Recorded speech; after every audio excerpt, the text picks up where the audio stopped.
Ready to open the hood? UseTool for the tutorials. And for car parts, the right idea is the Mr. Auto app. Easy, fast, and with better prices than on the website.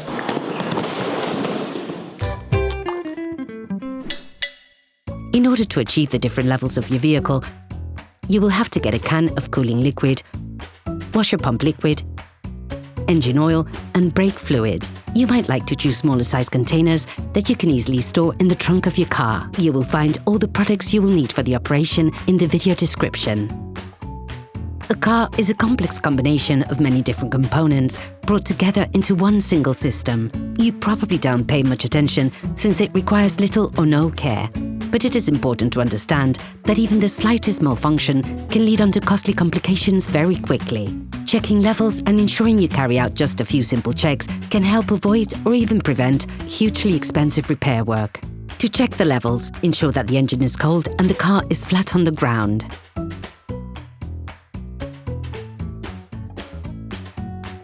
Take the oil gauge out of its sheath. Once removed, wipe it off using a paper towel. Put it back in. Then take it out once more. The end of the gauge is stripped. Look at the edge of the gauge.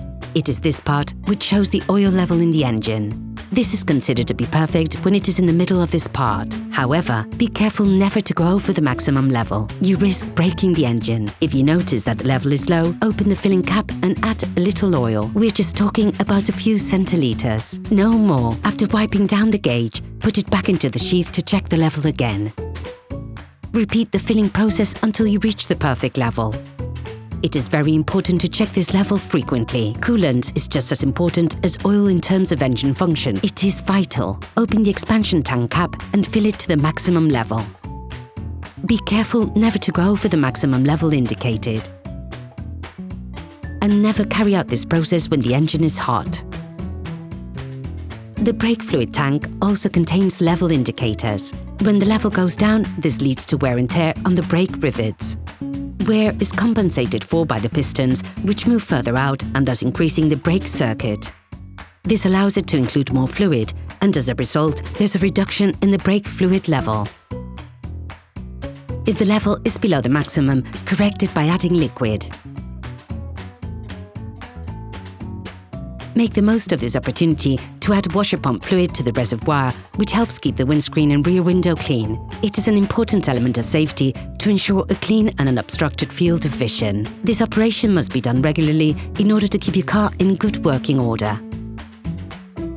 Operation completed. Hi, it's Theo from UseTool. I hope this video has helped you a lot in your car maintenance. We would be super grateful if you could spread the word so that we can produce even more tutorials. Simply give us a like, a comment, and hit that subscribe button. It really helps us boost the channel and help the whole community. Thanks a lot and have a great one.